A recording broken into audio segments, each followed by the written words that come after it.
제6화 석탑 속의 미녀와 백마. 발끝으로 당금을 끌어당긴 유비는 마침내 그것을 손에 쥐고 결박을 끊어냈다. 그 후 그는 창문 아래에 섰다. 밖에서 드리워진 동아줄은 소리 없이 흔들리며 마치 빨리 빨리 라고 무언의 의지를 전달하는 듯 했다. 유비는 동아줄을 붙잡았다. 돌벽에 발을 디디고 창문 밖을 내려다보자 밖에 서 있는 사람은 낮에 낡은 의자에 홀로 앉아있던 그 늙은 승려였다. 뼈와 가죽만 남은 듯한 그의 야윈 그림자였다. 지금이다. 그의 손이 마치 지금이다 어서 라고 말하는 듯 했다. 유비는 지체 없이 곧장 땅으로 뛰어내렸다. 기다리고 있던 노승은 그의 몸을 끌어안듯 부축하며 아무 말 없이 달리기 시작했다. 절 뒤편에는 드문드문 나무가 있는 숲이 있었다. 나무 사이의 좁은 길조차 은하수가 흐르는 가을 하늘 덕분에 희미하게 밝았다. 노스님, 노스님, 도대체 어디로 도망치는 겁니까? 아직 도망치는 것이 아니라네.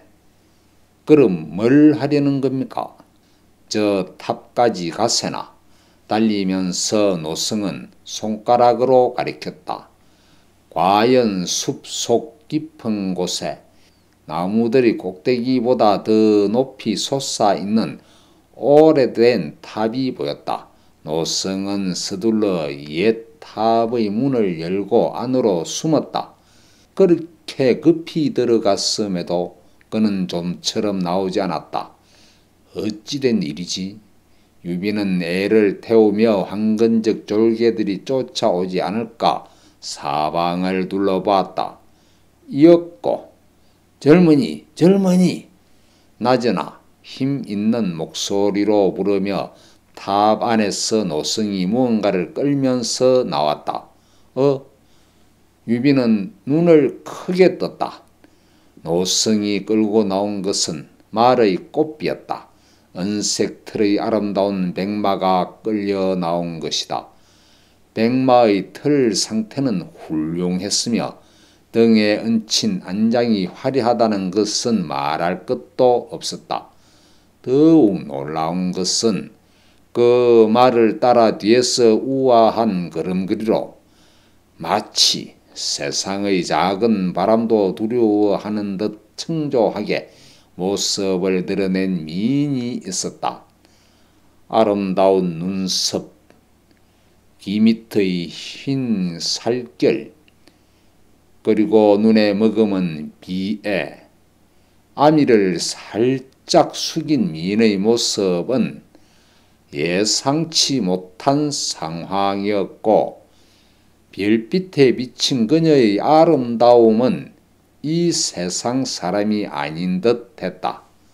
젊은이, 내가 자네를 도와준 것을 은혜로 여겨준다면 도망치는 김에 이 아가씨를 데리고 이곳에서 10리 정도 북쪽으로 향한 강가에 진을 치고 있는 형군 부대까지 데려다 주지 않겠나? 겨우 10리일세. 이 백마에 채찍을 가하면 노승의 말에 유비는 마땅히 거절할 이유가 없어 예 라고 대답해야 했지만 그 임무보다 데려다 줘야 할 사람이 너무나 아름다웠기 때문에 왠지 모르게 망설여졌다. 노승은 그의 망설임을 어떻게 해석했을까? 신은도 모르는 여인이라며 의아해하고 있는 것이겠지. 걱정 말게. 이분은 바로 얼마 전까지 이 지방 현성을 다스리던 홍성주의 따님일세.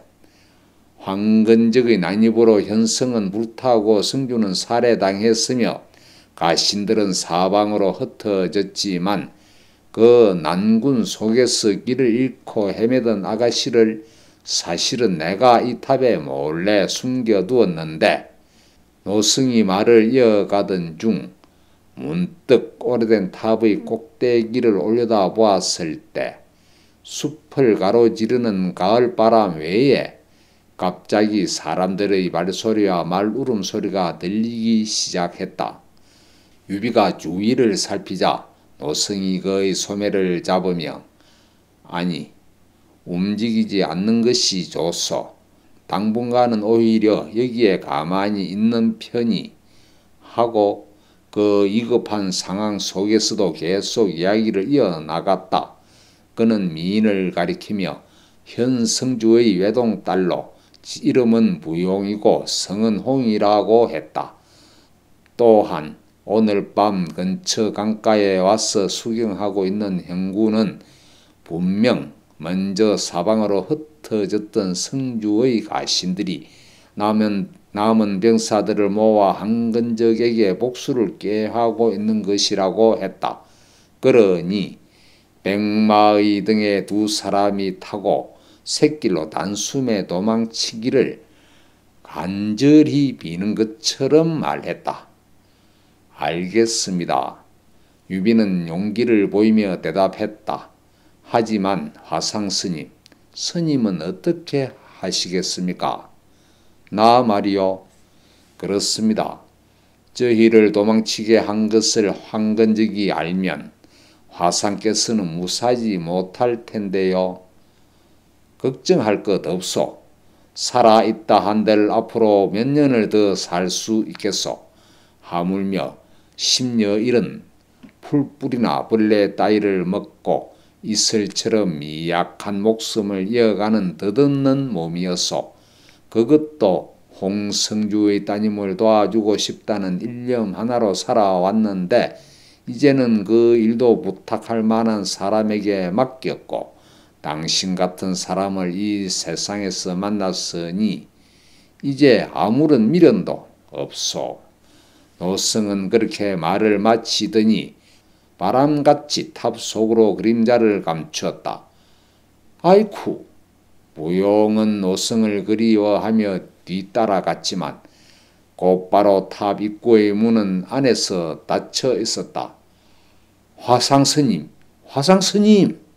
무용은 친아버지를 잃은 것처럼 문을 두드리며 울고 있었는데 그때 높은 탑의 꼭대기에서 다시 노승의 목소리가 들렸다. 청년, 나의 손가락을 보시오. 내가 가리키는 쪽을 보시오. 이곳의 성긴 숲은 서북쪽이요. 북두칠성이 빛나고 있어. 그것을 목표로 하여 어디까지든 도망쳐 가시오. 남쪽도 동쪽도 연못 가도 절 근처에도 한근적의 그림자가 길을 막고 있어. 도망칠 길은 서북쪽밖에 없소. 그것도 지금 바로 어서 백마의 채찍을 가시오. 네. 대답하며 올려다보니 노승의 그림자는 탑 위의 돌 난간 위에 서서 한쪽을 가리키고 있는 것이었다. 가인, 어서 타시오. 울고 있을 때가 아니오. 유비는 그녀의 가는 허리를 안아 올려 백마의 안장 위에 앉혔다. 부용의 몸은 매우 가벼웠다. 유연하고 고귀한 향기가 있었다. 그리고 그녀의 손은 유비의 어깨를 감고 유비의 머리는 그녀의 뺨에 닿았다. 유비도 목석이 아니었으므로 이전에 겪어보지 못한 두근거림의 피가 뜨거워졌다.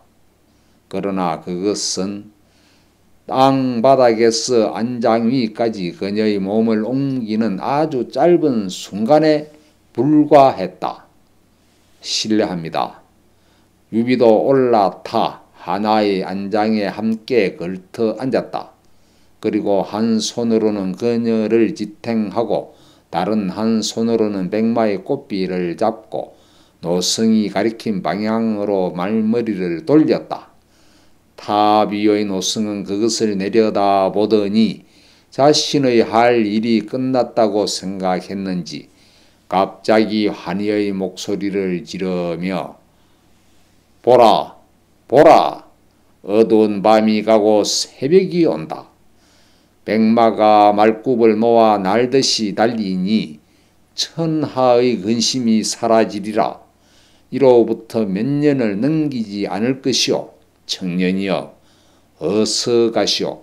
작별이요. 말을 마치자마자 스스로 혀를 깨물고 타비의 돌랑간에서 백척 아래의 내지로 몸을 던져 오체의 뼈를 스스로 부수어 보였다. 맥마는 드문드문 서 있는 나무 숲의 좁은 길을 서북쪽으로 곧장 내달렸다. 가을바람에 흩날리는 나뭇잎은 안장의 유비와 부용의 그림자 위를 빠른 화살처럼 스쳐 지나갔다. 옅고 넓은 들판으로 나왔다. 들판으로 나오니 두 사람의 몸 옆을 화살이 스쳐 지나갔다. 이번에는 나뭇잎의 그것이 아니라 화살촉을 가진 쇠활의 살이었다. 오, 저기로 가는군. 여자를 태우고 있네. 그럼 다른 사람인가? 아니, 역시 유비다. 어느 쪽이든 상관없어. 놓치지 마라. 여자도 놓치지 마. 황근적들의 목소리였다. 듬성듬성한 나무 숲의 그늘을 벗어나자마자 황근적의 한 무리가 벌써 그들을 찾아낸 것이다. 그들은 짐승의 울부짖음 같은 소리를 지르며 백마의 그림자를 쫓아왔다. 유비는 뒤돌아보며 큰일이로구나 하고 무심코 중얼거렸고 유비와 백마의 다리를 유일한 희망으로 여기고 매달려 있던 부용은 이제 하며 쓰러질 듯 몸이 떨리고 있었다. 죽음을 각오하면서도 유비는 격려했다. 괜찮아, 괜찮을 것이오. 그저 떨어지지 않도록 말의 갈 길을 힘껏 붙잡으시오 라고 말하며 달리는 말에 채찍을 가했다. 부용은 이제 대답도 하지 못하고 축 늘어져 갈기에 얼굴을 묻고 있었다. 그 얼굴의 하얀 모습은 떨고 있는 흰 부용꽃 그 자체였다. 강까지 가면, 현의 군사가 있는 강까지 가면 유비가 계속 휘두르던 생나무 가지는 껍질이 벗겨져 흰 살을 보였다. 낮은 황토 언덕의 물결을 뛰어넘었다. 멀리 띠처럼 흐르는 강물이 보였다.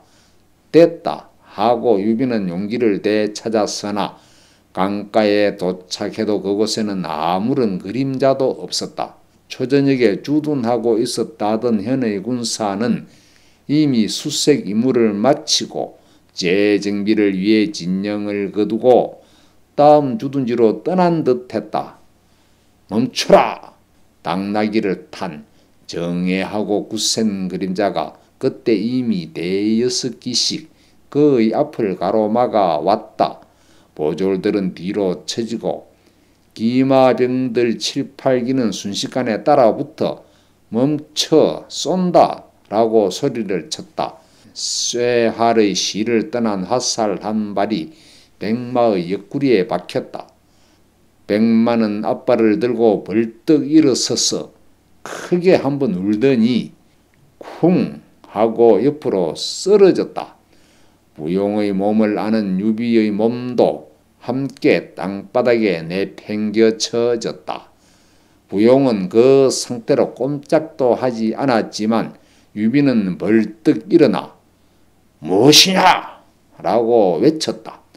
그는 오늘날까지 자신에게 그런 큰 성량이 있으리라고는 알지 못했다. 온갖 짐승들도 그 소리로 인해 겁을 먹고 넓은 들판을 고함치며 건너는 듯한 큰 외침이 입에서 무의식적으로 터져 나왔던 것이다. 도적들은 깜짝 놀라 유비의 큰 눈빛에 압도되었고 당나귀들은 그의 큰 외침에 발굽을 움츠리며 멈춰 섰다. 하지만 그것은 단 한순간 뭐냐? 풋내기가 대항하겠다는 것이냐? 당나귀에서 뛰어내린 도적들은 쇠 화살을 부리고 큰 칼을 뽑는 자도 있었고 창을 휘두르며 유백에 대뜸 달라드는 자도 있었다.